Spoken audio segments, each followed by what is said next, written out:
Business School de Lyon.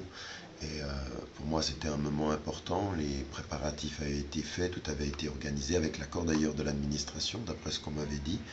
Et puis finalement, on a reçu un appel d'étudiants qui ne pouvaient pas expliquer finalement, et qui ont juste dit que la conférence était annulée. Alors, c'est pas la première fois que des conférences sont annulées. On le sait, là en l'occurrence, on a eu des formations qui venaient pas, en l'occurrence des étudiants, parce que les étudiants n'ont rien dit, l'administration n'a rien dit, ce sont des pressions internes de personnes qui sont intervenues, même certains étudiants de l'école qui ne veulent pas que certaines voix soient entendues, et puis également du gouvernement. Et je pense que c'est tout à fait regrettable qu'on en arrive là. Je t'ai invité à venir parler de mes convictions personnelles, de mon rapport à la question de la société occidentale.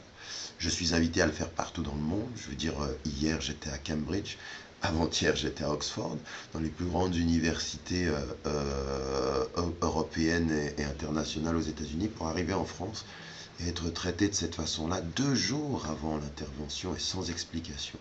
Alors ça n'est pas à l'honneur de l'administration qui prend cette décision, d'autant plus que ce qui m'a été dit par des étudiants qui ont pris contact avec moi, ils m'ont dit, on nous a annoncé que c'était simplement reporté. Il n'a jamais été question de report, on m'a simplement dit qu'elle était annulée, donc je n'ai pas, à ma connaissance aujourd'hui, d'autres explications qu'une décision administrative d'annulation et non pas de report.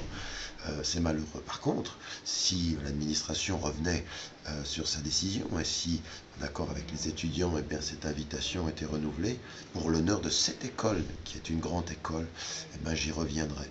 Mais j'y reviendrai avec la condition qu'on respecte la parole donnée, parce que finalement, de la part de l'administration, de la part de la direction de l'école, c'est une parole qui a été donnée à des étudiants, une parole qui m'a été donnée à moi.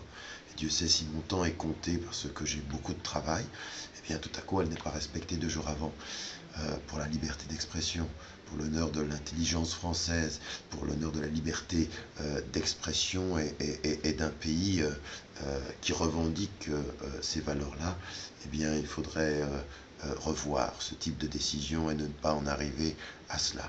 Et quand on dit parfois et qu'on entend certains dire « Oh, il y a de la controverse, la sécurité », ça fait 25 ans que j'interviens en France, il n'y a jamais eu de désordre, jamais d'atteinte à la sécurité.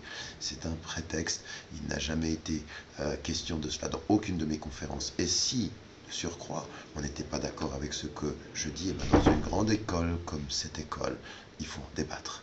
Ce qui fait la dignité d'un pays, c'est la capacité d'offrir la liberté aux intellectuels de débattre et de les confronter. S'ils disent des bêtises, j'en attendais pas moins de cette école-là.